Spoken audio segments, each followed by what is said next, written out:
कि वो पॉडकास्ट में नहीं बता सकता। अच्छा। तो लोगों ने कहा क्या मिल रहा है भाई तुझे वहाँ पर? कुछ मिलता है? संभल में प्लेटफॉर्म की कमी है। अस्सलाम वालेकुम दोस्तों, आज मेरे साथ स्टूडियो में मौजूद है फ़हीम सिंगर। इनकी इज्जत मैं इसलिए और ज्यादा करता हूँ क्योंकि आज इनको जितने भी लोग जानते हैं वो इनकी खुद की मेहनत है और इन्होंने इस कदर स्ट्रगल किया है कि आज लोग इन्हें अपने साथ खड़ा करने के लिए उतावले हुए जा रहे हैं। बहुत बहुत आपका इस्तकबाल है मेरे इस पॉडकास्ट में और दिल से मैं आपका खैर मकदम करता हूँ, इस्तकबाल करता हूँ और बहुत बहुत शुक्रिया कि आपने मेरे लिए टाइम निकाला। तो फ़हीम भाई, ये सुरों का सिलसिला कहाँ से शुरू हुआ? बाथरूम से शुरू हुआ या आपने इसके लिए कोई अलग से क्लास ली है? मैं आपको बताना चाहता हूँ कि बाथरूम सिंगर तो नहीं हूँ, ऐसे मान सकते हैं कि गॉड गिफ्टेड। मैंने रियाज करा, मेरे वालिद साहब मुझे सिखाया करते थे। हालांकि मैं आपको बताना चाहता हूँ शाइक भाई के चैनल के माध्यम से कि मेरा कोई उस्ताद नहीं है, मेरे वालिद साहब ने ही मुझे शुरू से रियाज कराया। बोला कि बेटे बैठो, कव्वाली में फील्ड बनाओ, जिधर भी तुम्हें फील्ड बनानी है, अदरवाइज गाने में या कव्वाली में किसी चीज़ में फील्ड में आप जाना चाहते हो, उसके लिए आप मेहनत करो, रियाज करो। इसमें वालिद साहब का मेरे बहुत बड़ा स्ट्रगल रहा है और मेरी मेहनत रही है। कहने का मतलब फ़हीम भाई ये है कि आपको फैमिली की पूरी तरह से सपोर्ट है या आपको लगता है कि अभी और सपोर्ट आपको मिलनी चाहिए थी, आपको नहीं मिल पाई? मेरी फैमिली की तरफ से मुझे पूरी सपोर्ट है और मेरे वालिद साहब की तरफ से भी मुझे पूरी सपोर्ट है। बाकी मेहनत खुद से करनी पड़ती है, जो मैं कर रहा हूँ। एक स्ट्रगलर सिंगर के लिए सबसे ज्यादा मुश्किल पल कौन सा होता है फ़हीम भाई? जब जेब खाली हो और दिमाग में कोई धुन चल रही हो, उस वक्त क्या लगता है आपको? देखिए, सिंगिंग मेरा शौक है और शौक हमेशा रहता है। और रही बात धुन की, धुन तो हमेशा सवार रहती है। ओके, और जब पेट खाली होता है उसके बाद कोई धुन दिखाई नहीं देती। दिमाग में ये चलता रहता है कि यार एक तरफ मेरा और काम को लेके, दूसरा फिर ये मेरा करियर है, मुझे इसमें शौक रहता है। तो मतलब दिमाग कुछ ये कहता है कि छोड़ दे या कर ले, मतलब दिमाग एक कश्मकश में रहता कभी है। आपके जहन में ये आता है कि ये सब कुछ छोड़ छाड़ के मैं कोई नौकरी ढूंढ लूं, या कभी किसी ने कहा हो कि यार किस काम में पड़ गया, जाके नौकरी वोकरी कर ले? अगर ऐसा कभी आपके सामने सिचुएशन आती है तो आपका मोटिवेशन क्या होता है? जब पहली बार मैं 24 करेक्ट में सिंगिंग करने के लिए गया तो लोगों ने कहा क्या मिल रहा है भाई तुझे वहाँ पर? कुछ मिलता है या बस वैसे ही जा रहा है? सबकी बातें सुना करता था। मैंने कहा चलो कोई बात नहीं, लोग कह रहा है। हालांकि इससे पहले भी मुझे लोग बहुत ट्रोल करते थे, क्या गा रहा है, कुछ तुझसे आता है, कैसा गाता है, ये वो इस तरीके से। लेकिन मैंने कहा नहीं, मुझे कुछ करना है। मैं अपने गोल की तरफ मेरा फोकस रहता था। मैं जाता था, रोज जाता था। मैंने कहा कभी ना कभी तो कुछ ना कुछ रिस्पॉन्स मिलेगा। फिर होले होले अच्छा रिस्पॉन्स आया। फिर बीच में कुछ ये भी सोचता था कि यार कि हो सकता है लोग सही कह रहा हूँ कि हाँ भाई ये क्या कर रहा हूँ मैं। लेकिन फिर मैं उस गलत थॉट्स को हटाने के बाद फिर मैं पॉजिटिव थॉट्स लेकर आया करता था और फिर मैं करता था कि अब यही करना है और बाकी आप लोगों के सामने। क्या आपकी आवाज में जो दर्द है वो आपने कभी सोचा कि ये जो मेरे गले का दर्द है किसी दूसरे के सर का दर्द ना बने, या फिर आपने इस दर्द को पैदा किया है, कोई आपको दर्द देकर चला गया? तो दर्द वर्द का तो कोई सीन नहीं है, बस ये है मेरा ये शौक था। मैंने सोचा कि मेरे अंदर टैलेंट है तो मैं अपने संभल वालों के सामने इसको रिप्रेजेंट करूं, वो मैंने किया। वही रही बात दर्द वगैरह की, वो पॉडकास्ट में नहीं बता सकता। अच्छा।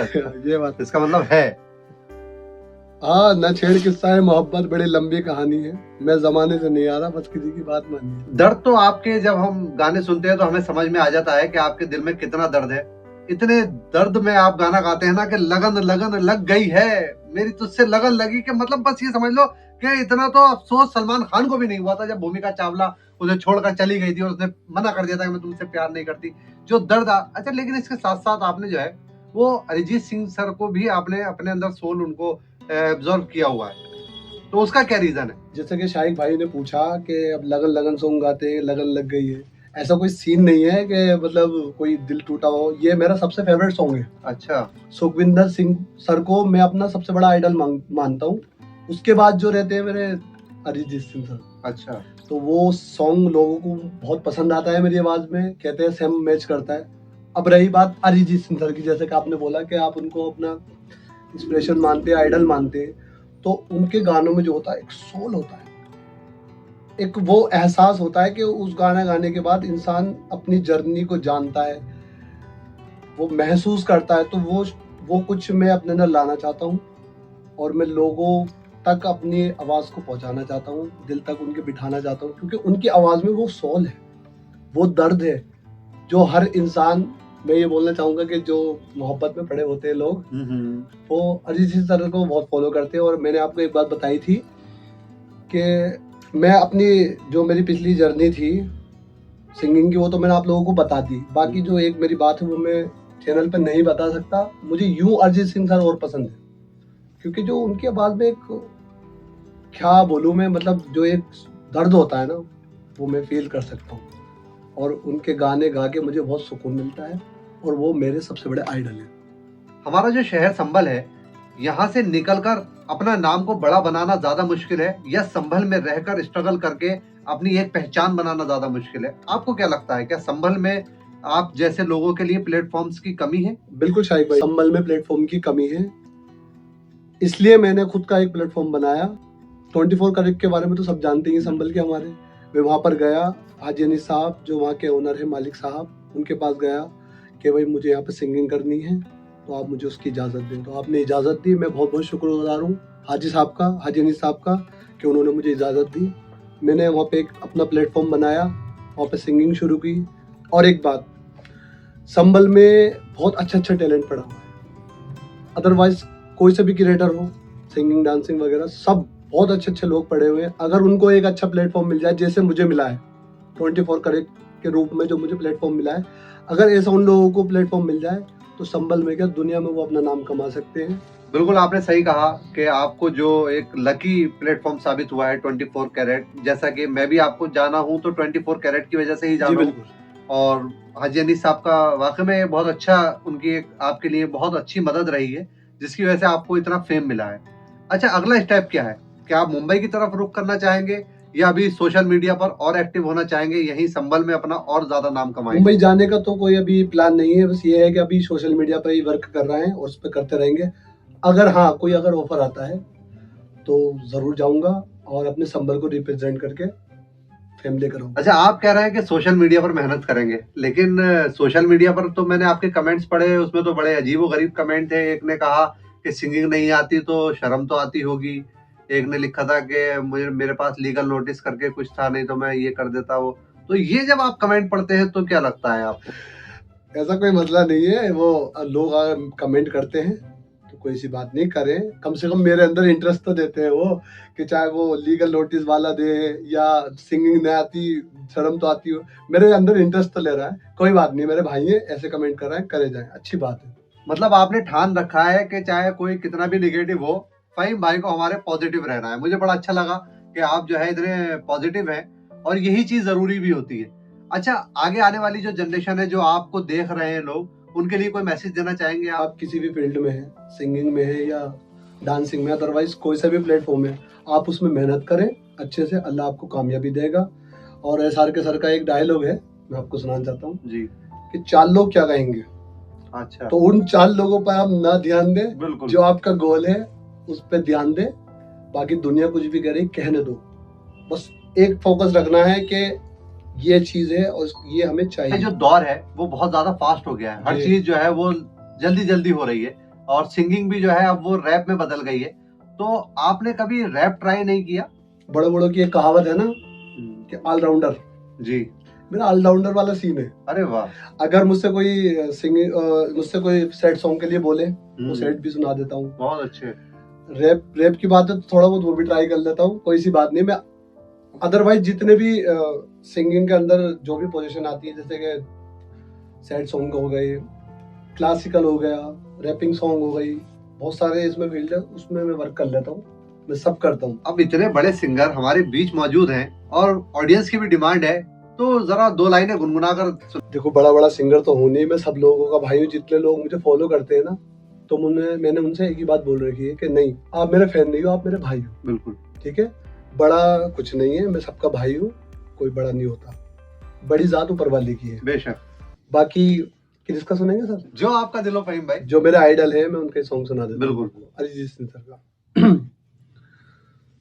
खामोशियाँ आवाज है, तुम सुनने तो आओ कभी, छूकर तुम्हें खिल जाएंगी, घर इनको बुलाओ कभी।